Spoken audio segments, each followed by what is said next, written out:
Welcome to Columbus Road, everyone. Please stand and sing with us. Sorry.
Everybody, how you doing?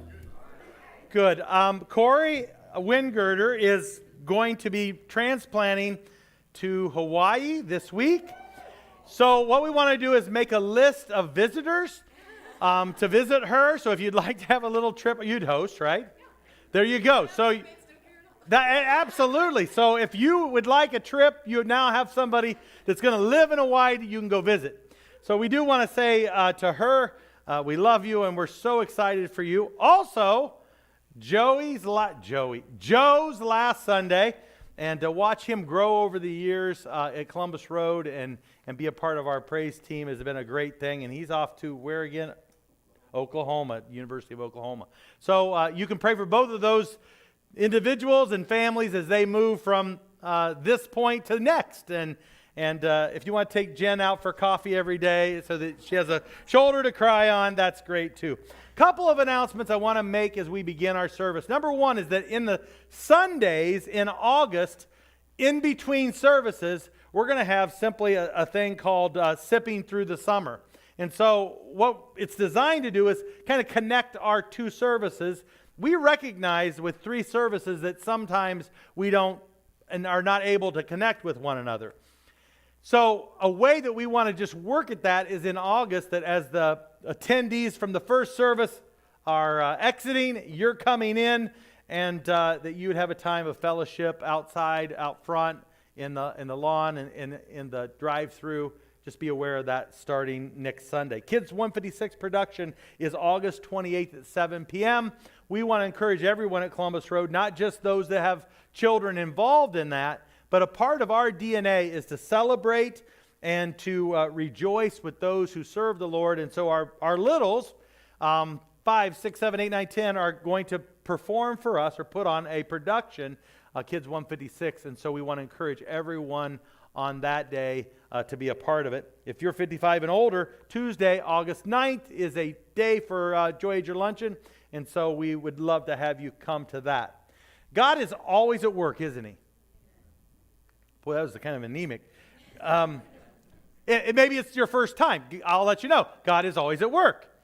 And we've had many, many prayer requests that have went out, and I so appreciate the ministry that Greg Javot has for us. So there's a way that we can network through email that people can petition on the behalf of their brothers and sisters.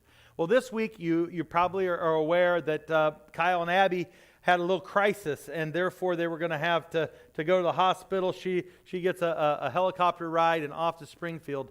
And little Waverly was born this week, and just a 3-pound little gal.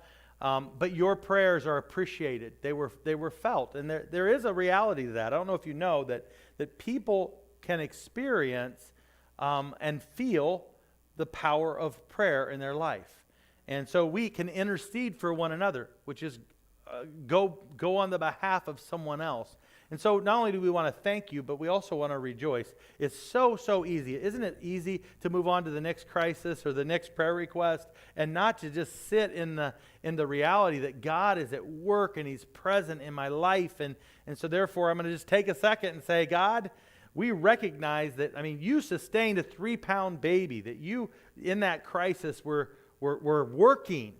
And we want to praise him for that. Among many things. That's one thing. Maybe there were things in your life this week that God was evidenced in. And so therefore, as I pray, would you pray along with me, and that we would frame this time together with thanksgiving. God, thank you. Thank you for your protection, your provision. And we know that you are a God who is ever present. You're everywhere. You know all things, and you're all powerful.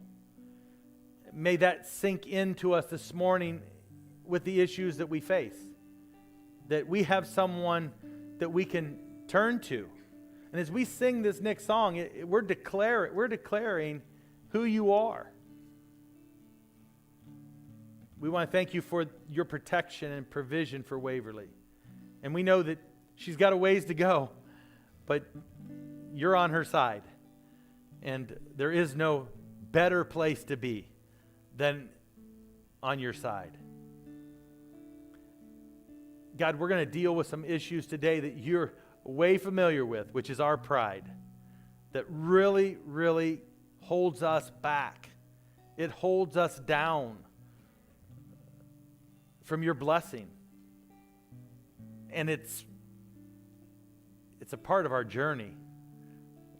May you expose the issues of pride in all of our hearts as we move through this hour. May we not be thinking about our neighbor, our mate, our friend, but that we would hear from you the issues that keep us from obedience. There are two ways to learn things that I've understood, and that's through experience or someone else's experience. May we learn from Saul's experience, the danger of pride this morning, God.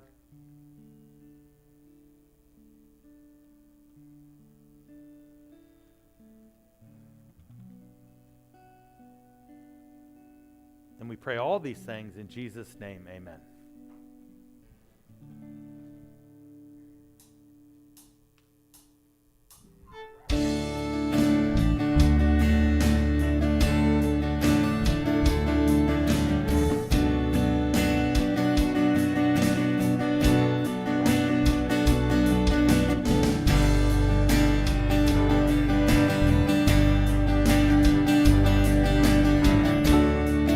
Continue singing with us. You make a way when I cannot see. You are my strength. Though my heart is weak, you won't let go. You take my place on this battlefield. You go before. You're my sword and shield. I'm not alone. You fight for me. You always have. You always have my victory. It's in your hands. It's in your hands. The God of heaven is my defense.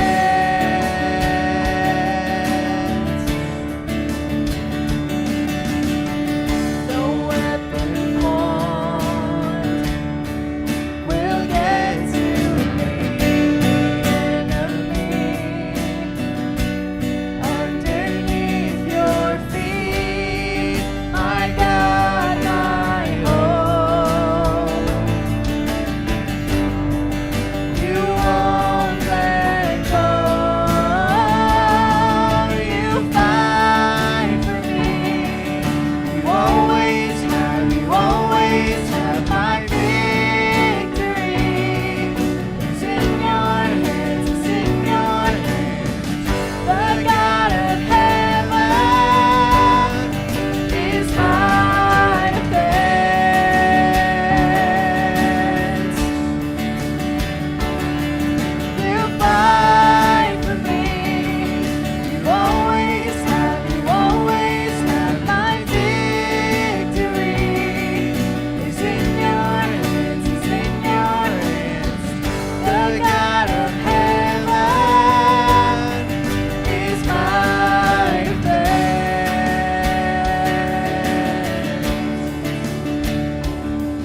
And I will not fear.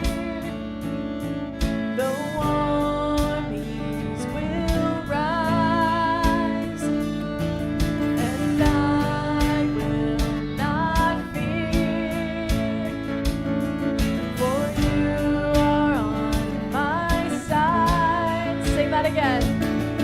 And I will not fear. The armies will rise, and I will not fear, for you are on my side. You fight for me. You always have. You always have my victory. It's in your hands. It's in your hands. The God of heaven is my defense.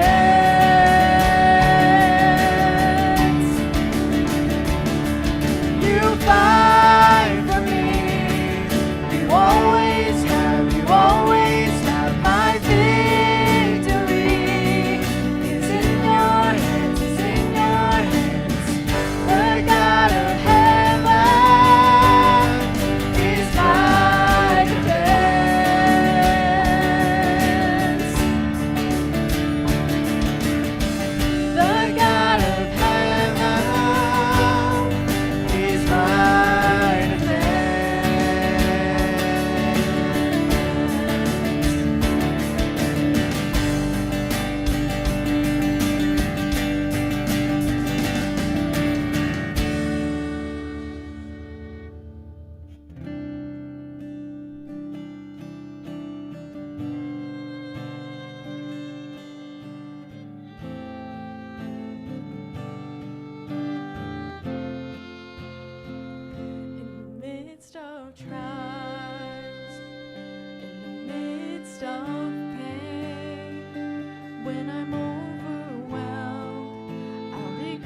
Title of the message is Always. That was not good.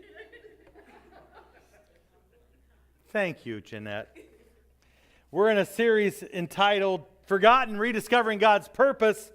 We've been looking at characters in the Bible, and the particular character that we're looking at this morning really didn't capture how important staying humble would be in terms of his reign. You can turn to the book of 1 Samuel this morning as we begin. Pride is an insidious thing. Pride destroys marriages, families, careers, friendships, church. Pride.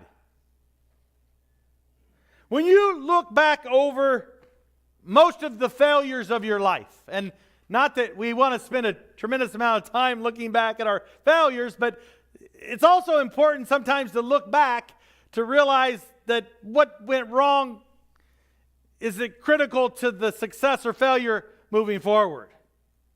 It's like, how did we end up like this? Why did it go that way? And may I state to you this morning that most of the failures that people incur in life, pride is at the center of most of those failures. Pride. When we start to believe something about ourselves that, quite frankly, isn't true.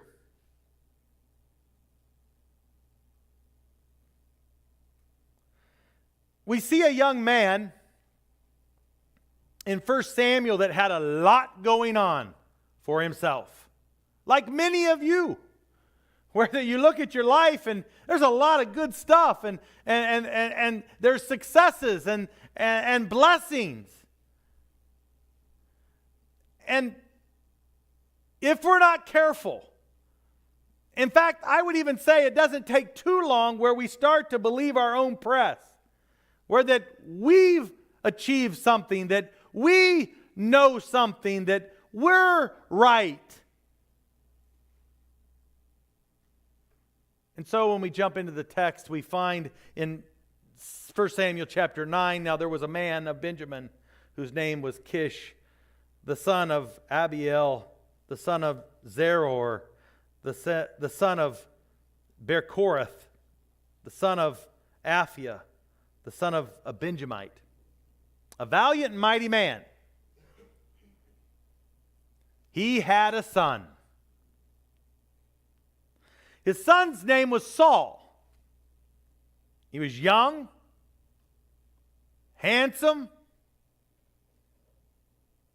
and there was not a man more handsome than he among the sons of Israel.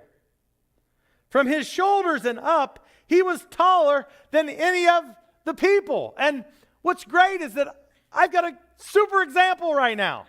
Ben, would you please stand? No, please stand. So, like you're not going to miss Ben. And if you miss Ben, then you know what? Colin, stand up. You're not going to miss Colin. You may be seated, men. So you get the idea. He was handsome. And Kerrigan, boy, isn't Ben handsome. Well, actually, yeah. Both of the guys are handsome. You've got a bunch of handsome guys in your life. He was good looking. And not only was he good looking, but he stood out. I remember going to Lima, Peru for the first time with a mission trip here.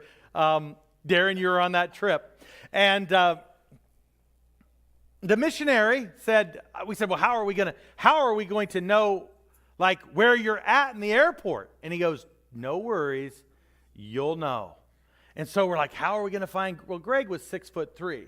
And what we didn't know is that most people in Peru are about 5'5" at tops. And so we're walking in the airport, like where? And there he was. And it seemed like there was a sea of faces, thousands of people. And way in the back, there was Big Greg.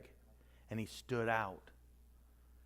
Well, what's interesting about this is not only was he handsome, not only was he tall, but he had been, listen, he had been appointed by God. So therefore, he had God's favor. Like, can you imagine if you were, like, had not only good looks, you stood out, you were popular, and you had God's blessing upon your life as well as all the other human and natural and physical characteristics. And that's who we're talking about this morning.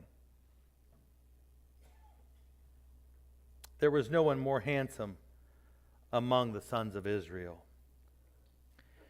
So we're going to take a brief look, and we're going to have to talk fast. You're going to have to pay attention. So you're going to grab, your Bible or your Bible app on your phone, and we're going to cover chapter 13, 14, and 15 all within 40 minutes. So that means that I'm going to have to talk fast. You're going to have to listen fast so that we can get to the topic at hand, which is the last few verses of chapter 15. The big idea of this passage is something very simple, and that is that God desires obedience from the heart. That God desires obedience from the heart.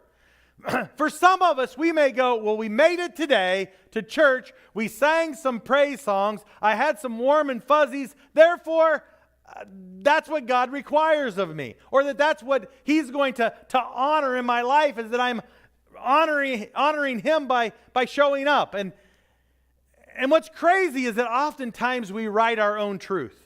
Have you ever done that? Where that your entire theology lined up with the Scriptures, but then this one area that you weren't willing to surrender, you shaped your own theology. You came up with your own belief. Let me paint it out real clear. Like that God says that we're to forgive everyone, right?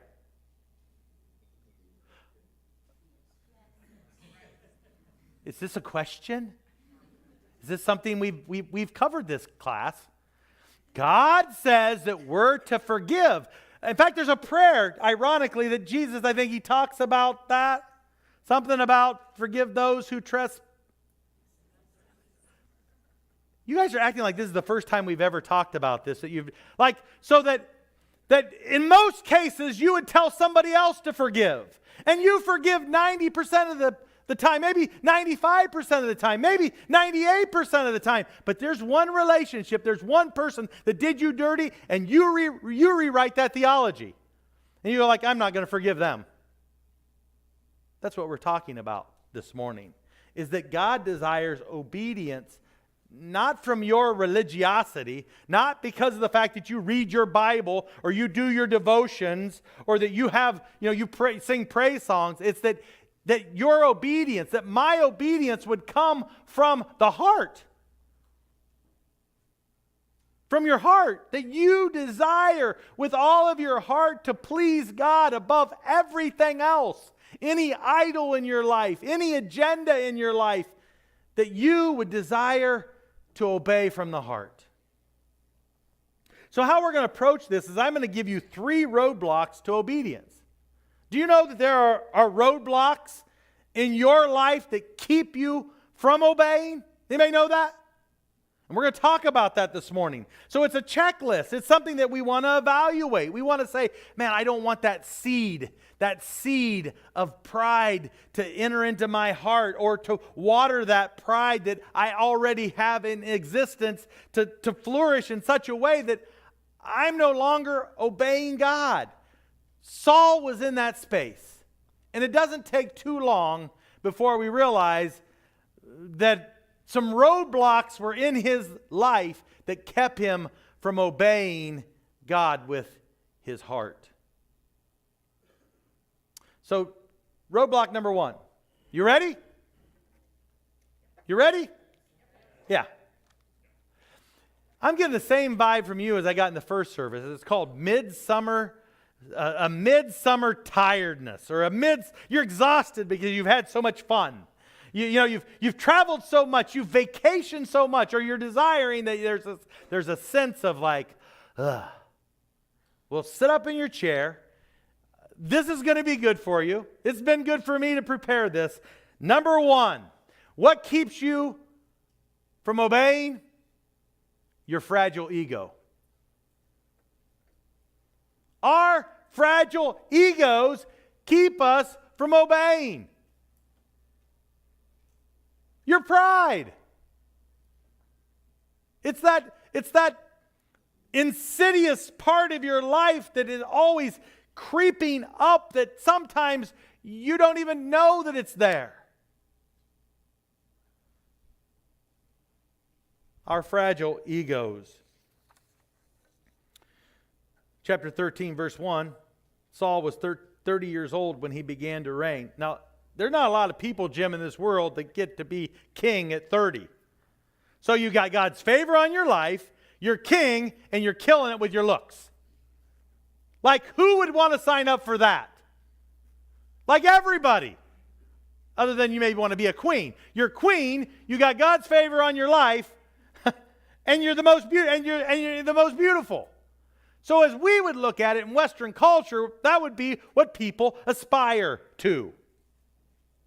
Well, that was this guy. He was 30 years old. He had it all. He began to reign, and he reigned for 42 years over Israel. Now, Saul chose for himself 3,000 men of Israel, of whom 2,000 were with Saul in Mishmash in the hill country of Bethel, while 1,000 were with Jonathan at Gilbeth of Benjamin. Jonathan was his son. Jonathan very early recognized that his dad had some issues, some pride issues, some ego issues. Keep that in the back of your mind. But he sent the rest of the people away, each to his tent. And Jonathan attacked the garrison of the Philistines that was at Jebah, and the Philistines heard about it.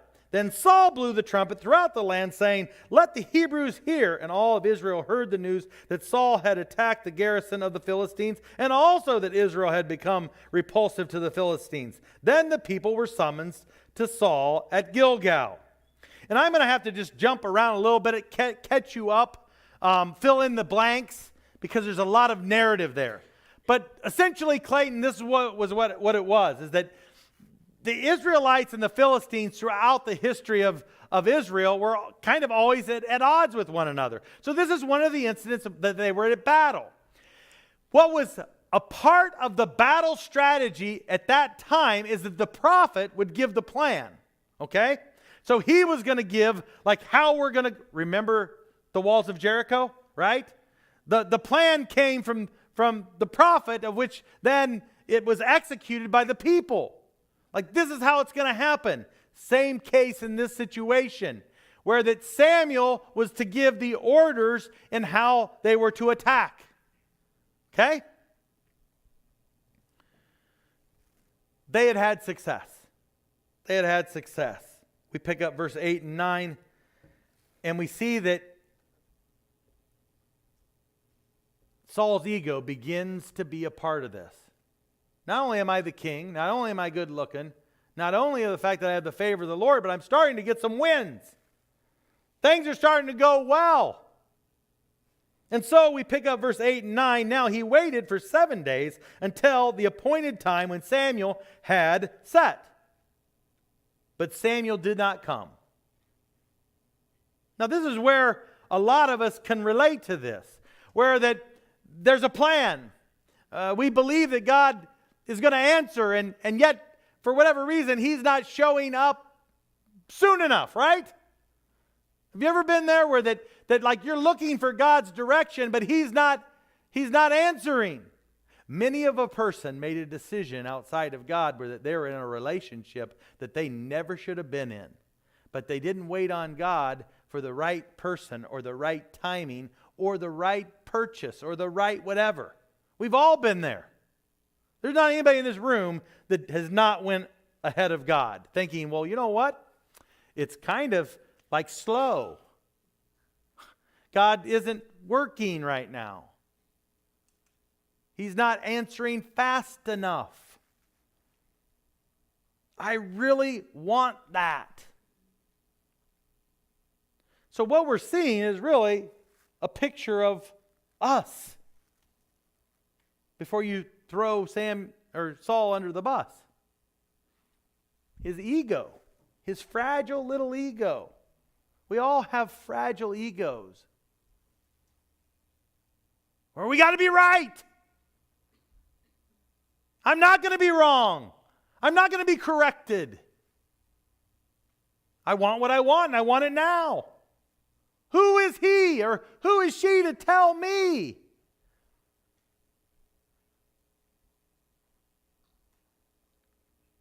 But Samuel did not come to Gilgal, and the people were scattering from him. I am losing control, right? So here's Jonathan on one side doing his thing, and the cracks of Saul's heart begin to be exposed, where that it isn't going very good. The people are not rallying with him, but they're starting to scatter. And where's God? He's not He's not showing his presence, and Samuel's not here when he said he was going to be here. So Saul said, "Bring me the burnt offering and the peace offering." And he offered the burnt offering. Well, I'm just going to go ahead and I'm just going to pursue this relationship. I know it's not the right relationship, but I'm going to pursue it because of the fact that God isn't showing me what I should do, so therefore I'm just going to do what I do. You know what? I'm not really clear. There's silence on this. Should we buy that new car? Shouldn't we buy that new car? And I don't have any clarity, so guess what I'm going to do? I'm going to do what I do in my own wisdom. It's a good purchase, and we got the money and whatever, and we act independently of God. Or you know what? I never wanted you to be in that place and space. But you chose to be in that place and space. And that is what we see with Saul in this moment. He says, guess what? I think I'll take over the role of a priest. I think I'll be Samuel. That's not a problem, is it?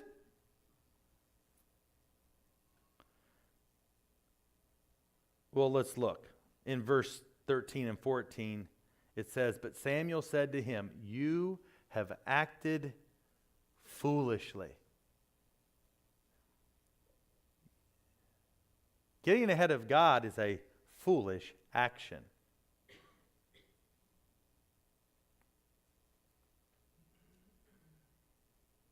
You have not kept the commandment of the Lord your God, which he commanded you.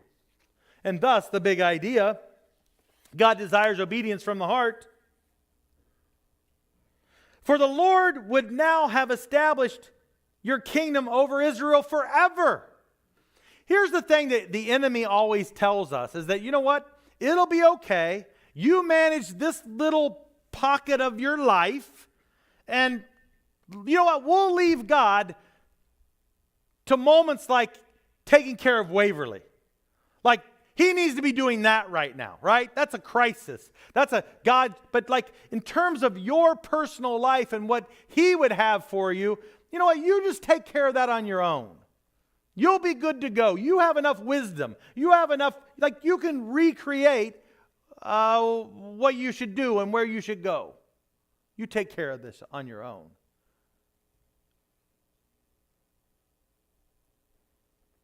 What God had planned for Saul was to have a kingdom that would sustain and be strong and informative for a long time, and he forfeited that. The Lord has sought for himself, he said, verse 14, "But now your kingdom shall not endure." And this is the introduction of the next king. The Lord has sought for himself a man after his own heart,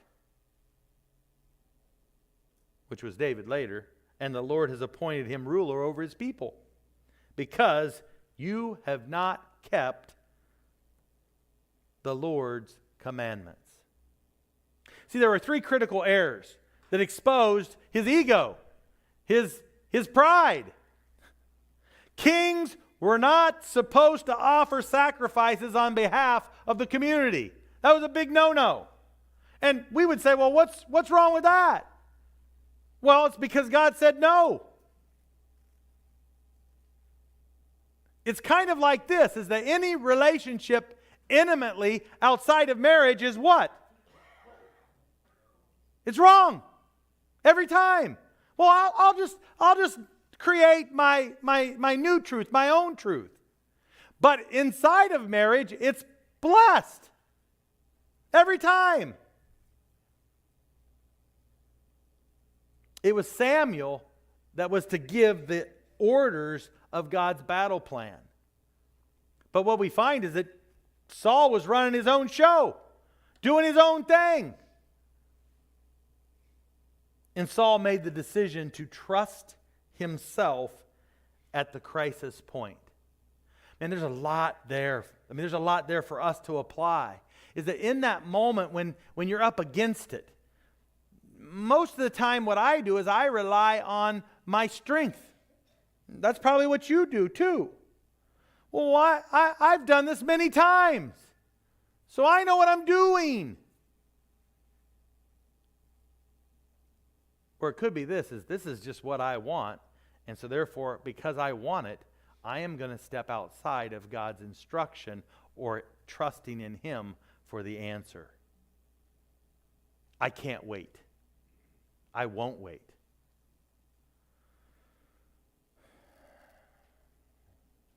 Well, when pride takes hold, God opposes. In Proverbs chapter 16, or 6, verses 16 through 19, it says this: there are 6 things that the Lord hates, 7 that are an abomination to Him.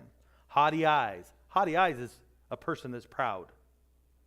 Pride. A lying tongue. Hands that shed innocent blood. A heart that devises wicked plans. Feet that run rapidly to evil. And a false witness who declares lies, and one who spreads discord among the brethren. In James chapter 4, verses 6 and 7, it says, but He gives a greater grace. Therefore, it says, God is opposed to the proud, but gives grace to the humble. Submit therefore to God, but resist the devil, and he will flee from you. So if our fragile egos are a roadblock to obedience, the question I want to ask you this morning is that who holds you accountable? And quite frankly, I know many, many people over this life that have no one holding them account for what they say, what they do, or that someone would say, you know what, you weren't very nice to them. That they can say that. That you would receive it because they're speaking from a heart of love to protect you and to protect God's name. That you have somebody in your life to say, you know what, you shouldn't be doing that.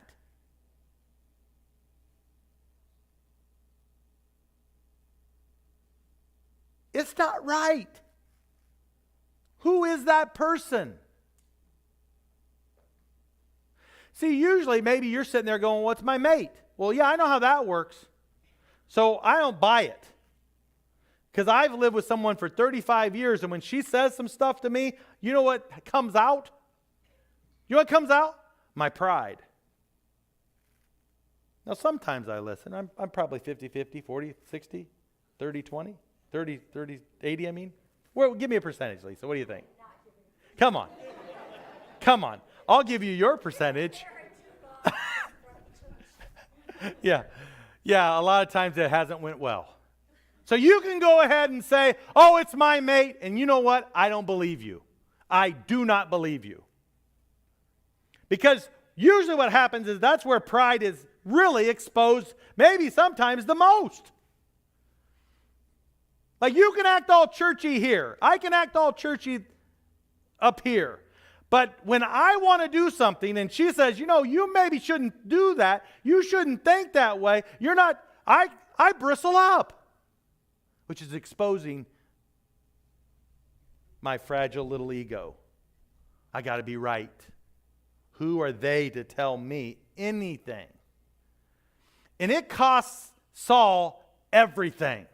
And it will cost you dearly if you don't manage or recognize that your pride is going to be a part of it every day. Do you know that? Your pride, maybe right now, you're angry at me for saying that your pride is an issue, which exposes your pride.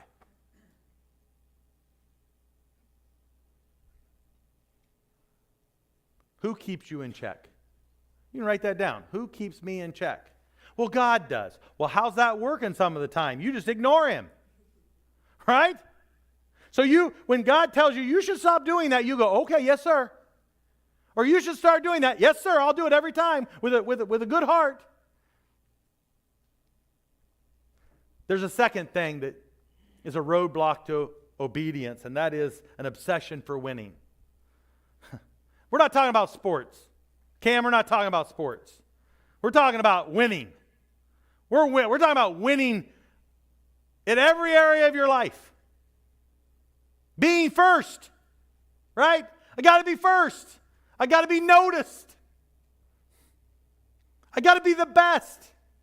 We got to be the best family. We got to look the best. We got to show being the smartest, the most intelligent, the most talented, the best looking. So Randy back in the back running the board. What day was it? Thursday. It was Thursday. He comes in and says, went to a Christian concert last weekend. And I said, tell me more. And so he tells me about this concert that he goes to. Now this is a Christian concert. Christian. So we're singing music about God, right? We're lifting our hands to God.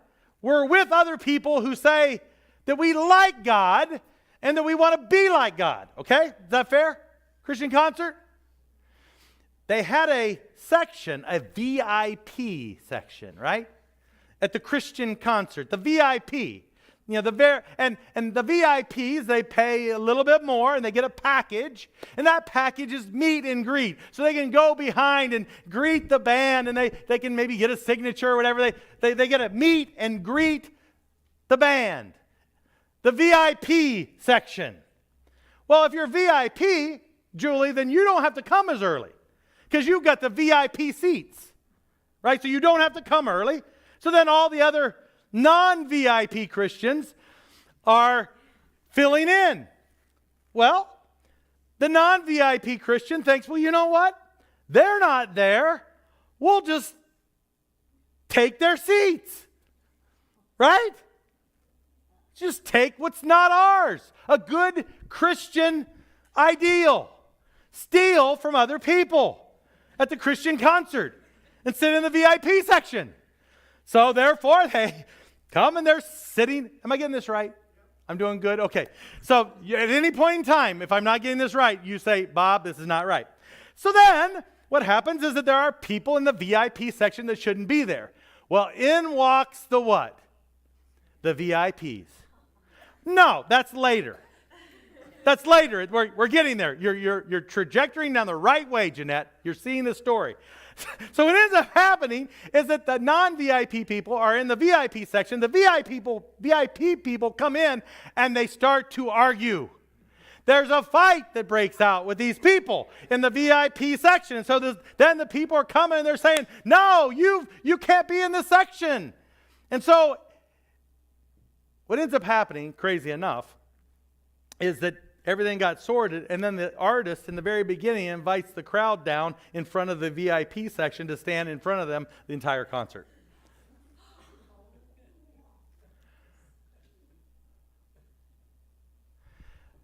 And as I was preparing for this message, it's always interesting to know what illustrations God is giving in terms of what we need to hear as a church. It was a wonderful illustration of how that winning is so critical in all of our hearts. And you go, oh, that would never be me.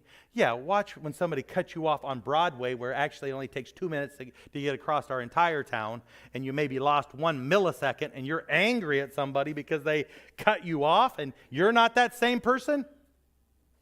The desire to win, to be up front, to get some sort of advantage over someone else. And so therefore our obsession for winning is incredible.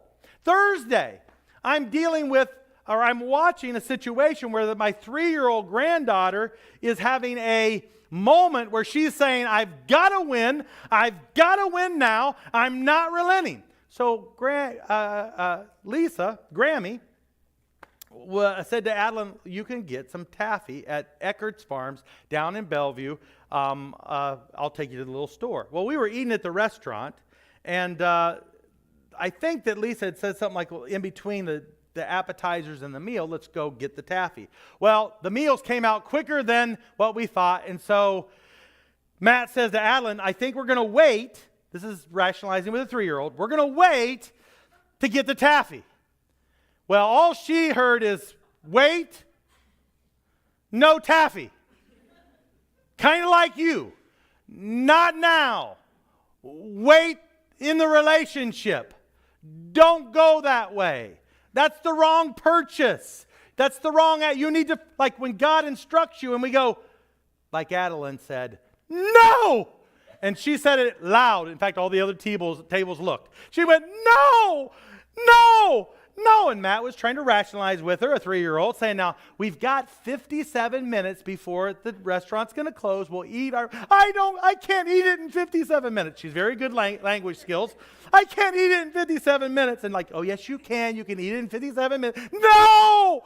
So finally, as I was like trying to get my composure, not laugh and everything, it dawned on me that she was thinking one thing in that moment, which is winning. She had to win the moment. You've wanted to win the argument, like at the cost of your relationship with your mate. Like I had to win. Like it was more important for me to crush our relationship, to destroy everything good that was going on, because I had to win. And so your pride gets exposed so easily with the desire to win. And Saul was that way. Like Saul was crazy about winning. He wanted to win everything. So we pick up in the next chapter, chapter 14. When the people entered the forest, behold, there was honey dripping, but no man put his hand to his mouth because the people feared the oath. So let me just give you a backstory. Bob, Saul had made a oath that said that no one, this is how crazy this guy was, no one can eat. They're battling. They're at battle. They're winning battles. But guess what? We're about winning. So therefore, I'm going to even forget about the fact that these people need to eat. No one could eat anything, none of the spoils of the war that they had just won. So he had said, if you do that, you're going to die. Now, what kind of crazy military leader would do that? You'd think you'd want to what? Sustain your forces. Feed them so they'd be strong. So no man put his hand to his mouth because people feared the oath. However, Jonathan, his son, had not heard. And when his father put the people under oath, so he put out the end of his staff that was at his hand and dipped it in a honeycomb and put his hand to his mouth and his eyes brightened. Whew, this is good. And then one of the people responded and said, your father strictly put people under an oath.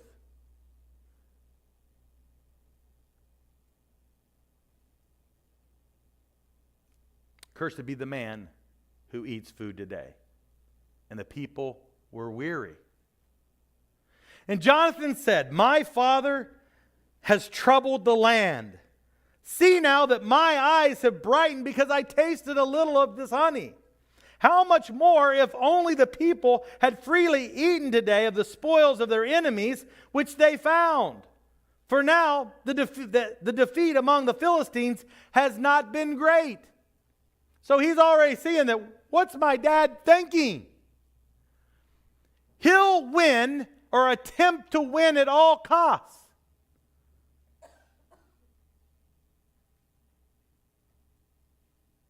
It's more important for me to be right than to be in harmony with someone. It's more important for me to get my way than to reflect love to someone.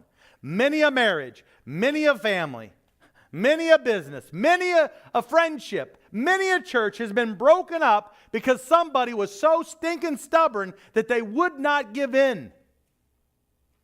He was willing to sacrifice the people that were fighting for him. He was willing to kill his own child so that he would win. And you say, that guy's an idiot. Well, yeah. He joined our club. Because sometimes we're so stuck in wanting to win that we fail to recognize what we're losing. So for verse 44 and 45. Saul said, "May God do the same to me and more also, for you shall certainly die, Jonathan." But the people said to Saul, "Must Jonathan die? He who has brought about this great victory in Israel? Far from it. As the Lord lives, not even a hair of his head shall fail or fall to the ground, because he has worked with God this day." So the people rescued Jonathan, and he did not die.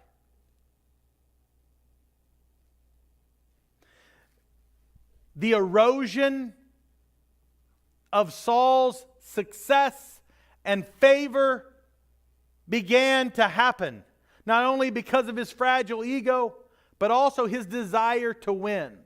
What's interesting is this. When you look at the scriptures and you start talking about winning and losing, we look at a passage like 1 Corinthians chapter 15, verse 57, where it says this, "But thanks be to God, who gives us the victory." Do you know what's next?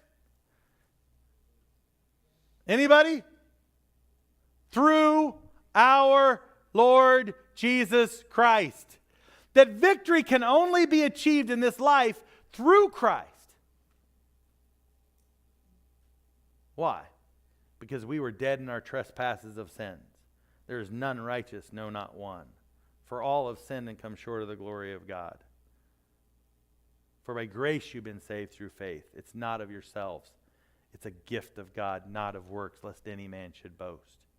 See, here's the thing, is that your pride is your big issue. You can trace, like if you're having marriage problems, trace it back to pride. You having friendship issues, trace it back to pride. You having financial issues, trace it back to pride.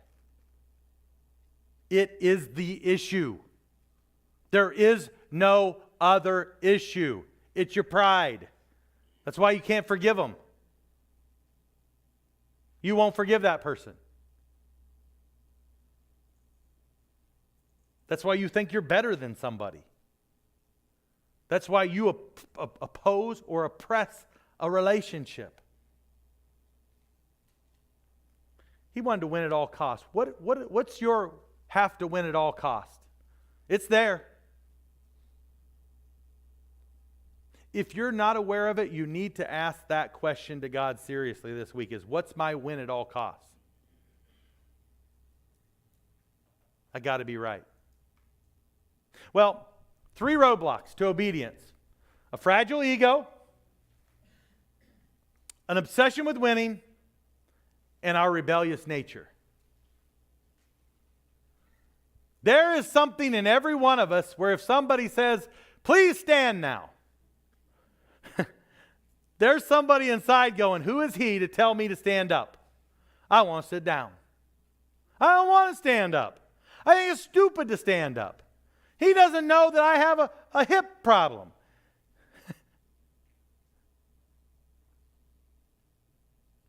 There's something inside of us that is rebellious in nature. Well, in 1 Samuel chapter 15, verses 1 through 21, and I'm going to try to summarize this, we see Saul's rebellious nature and how he twists it. And it's so important because we twist the truth. We add to theology. We agree with God up to a point, and then we rewrite a little portion of what he instructs us to do. I was in a deacon's meeting, I don't know when it was, maybe 5 or 6 months ago, and we were, I don't know what we were talking about, but essentially excuses came up, right? Like the reason why we don't do what we should. And usually it's an excuse. Something that we've created. And Steve Walbrink said just kind of off the cuff, an excuse is the skin of a reason stretched over a lie. Let me say that again. An excuse is the skin of a reason stretched over a lie. And he didn't know where he had got it from, some saying that came up through the years. Oftentimes, our excuses are no more than the skin of what? A lie. A lie that we're telling to ourselves, or a lie that the evil one is telling to us. why we shouldn't obey, why we shouldn't do the right thing. So remember the last chapter, Jonathan is saying the practical thing in this war deal is that when we go in and we gain victory over a particular people, we'll go in and we'll eat from their abundance so that we're sustained. And in that moment, Saul was going, no way, no how, we're going to keep working. What's amazing is that we get to chapter 15, and the very thing that he had just condemned his people of doing, now he is the perpetuator or the person that's driving that. Then Samuel said to Saul, the Lord sent me to anoint you as king over his people, over Israel. Now, therefore, listen to the words of the Lord. This is what the Lord of the army says. I will punish Amalek for what he did in Israel, to Israel, in that he obstructed him on the way while he was coming up from Egypt. Now go and strike Amalek and completely destroy everything that he has, and do not spare him, but put to death both man and woman, child and infant, ox and sheep, camel and donkey.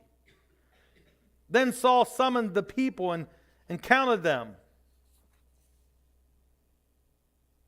So what ends up happening, long story short, look at verse 7, they defeat the Amalekites.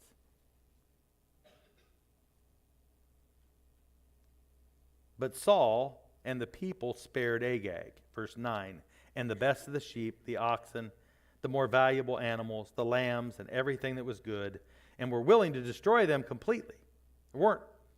But everything despicable and weak, they completely destroyed.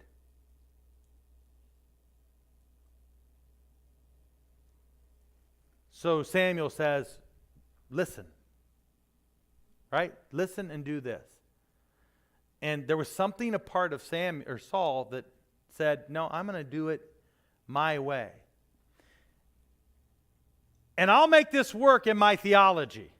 I will make this work in my view of God. See, what we'll do is that we'll do what God explicitly said not to do, and we're going to take it to church, and we're going to use it as a praise service. So he says, we're going to take Benny. What they did is that as they took the spoils, what's crazy is that they offered them up as praises to God. As a way to say, we're worshiping. He was doing it on his own terms. And what I find is for many of us is that we're just doing it on our own terms. We're 95% obedient, but then when it comes to this one area of our life, they're like, well, no, I'm not going to let God have this area because I'm going to say whether it's right or wrong. Like, I'm going to determine it. And it may be your pocketbook. Like, God can have all my songs, He can have all my time, He can have all my talents, but He doesn't get anything to do with my wallet. Or He doesn't have anything to do with my time. Or He has nothing to do with my gifts and abilities. Or this relationship, guess what? It's hands off. He can't have that. He can't have my business. He can't have my aspirations. He can't have my dreams. He can have everything else. And I'll just say that I will include or recreate, reshape what truth is and what the rules are.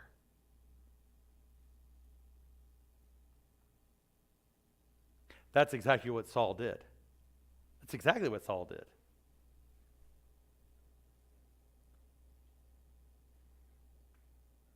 Then the word of the Lord came to Samuel, saying in verse 11, I regret that I have made Saul king.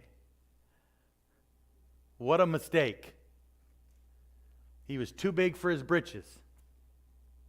He had everything. And who got in the way? Saul got in the way. Because he's turned his back on following me and has not carried out my commandments. And Samuel was furious. I can't imagine. Like he was the one that was a part of the appointment. Like, what are you doing? What are you thinking? He had accountability. It was Samuel. But what happens when we let pride get in the way? There's a point, and you might be here today that I could be pleading with you as a minister, sharing, and you're going, we're just going to do what we do. I'm going to go ahead and get that divorce. I'm going to go ahead and just walk diametrically opposed to what God has said all along, and there's nothing that's going to turn me around.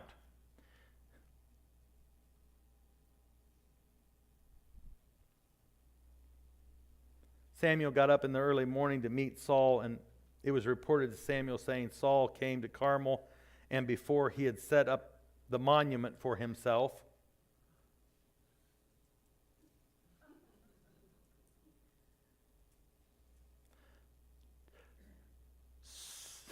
Samuel got up early in the morning to meet Saul, and it was reported to Samuel saying, Saul came to Carmel, and behold, he had set up a monument for himself, and then turned and proceeded on down to Gilgal. So Samuel came to Saul, and Saul said to him, Blessed are you of the Lord. Church talk.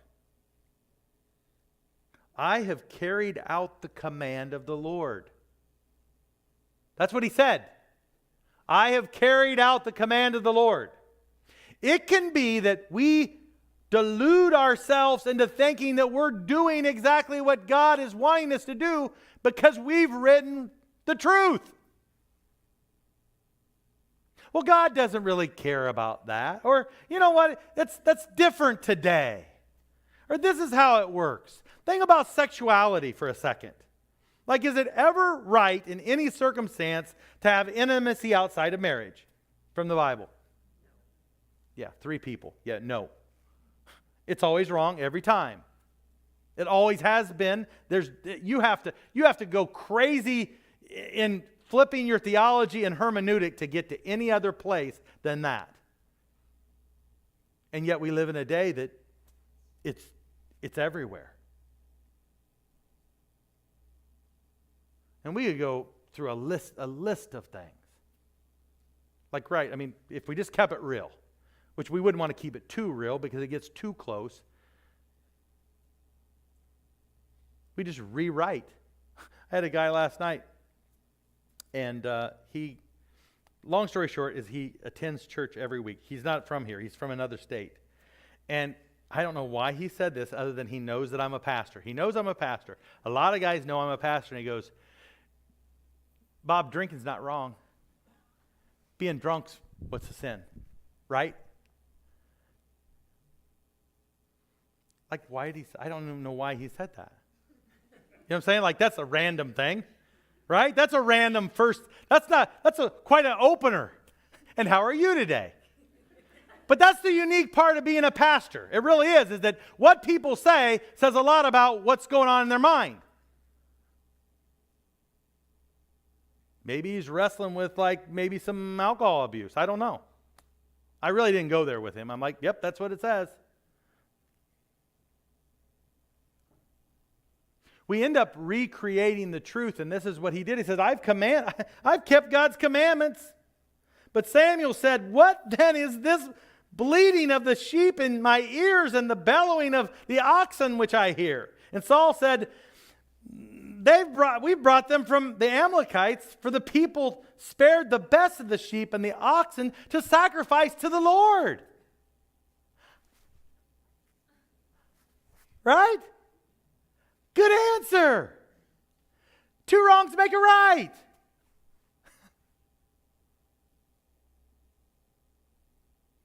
Then Samuel said to Saul, stop. Just stop, please, stop. And let me inform you of what the Lord said to me last night. Just stop. Stop all the nonsense.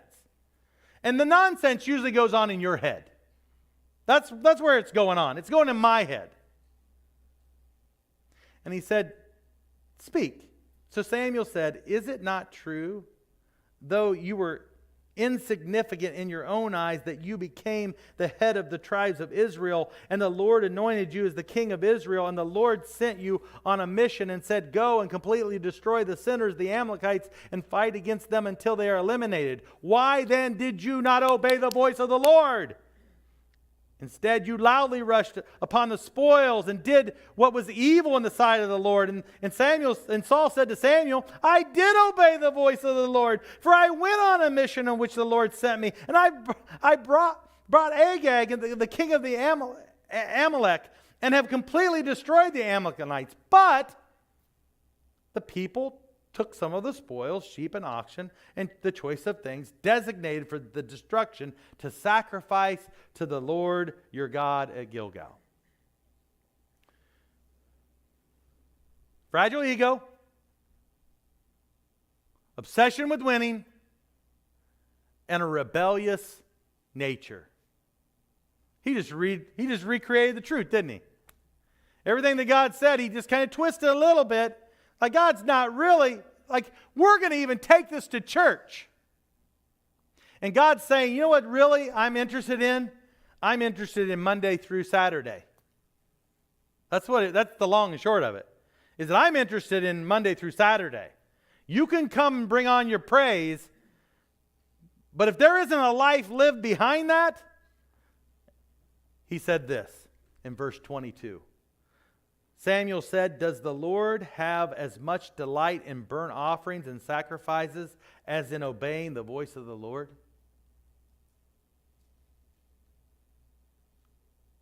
Behold, to obey is better than sacrifice, and to pay attention is better than the fat of rams. For rebellion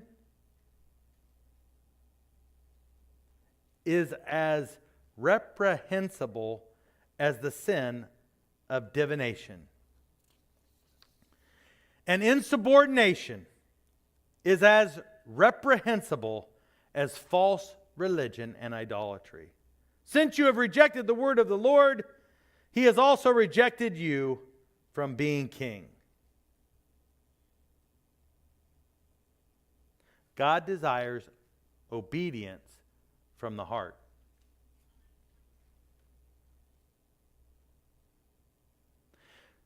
So in what area of your life or areas of your life do you live it on your own terms? In what area or areas of your life do the rules look so different than what God has already established? There are areas. It isn't like, well, I'll get back with you on that. I can't think of anything. This is one that I know for me that I have to be very, very, very, very guarded with. And that is anything that is achieved. And anyone that knows me well, that drives me. It's part of, I don't know why I'm that way. Everybody's driven here by something. Some of you, it's your pocketbook. Man, you're just driven by what that number is. And that number, it's all about the number. And the more the number grows, it just gets you excited. Or it's security. It's like the more secure you are, you just desire to be more secure. Others, it's status. Like you just want to be known and you want to be respected. And it's something for every one of us. I promise you. If you're not there, if you're an adult and you don't have that understanding yet, do the work, because it's what's going to kick you in the tail. It's fact. So that anything that's ever achieved, you know what I have to do? I have to think this. Is it only but through God's strength or His going forward before me that anything happens? If not, what would be my downfall? Look what I just did. And for some of you, it's look what I know. And if you don't believe me, ask me and I'll tell you how much I know, because I'm brilliant. And everybody else is stupid.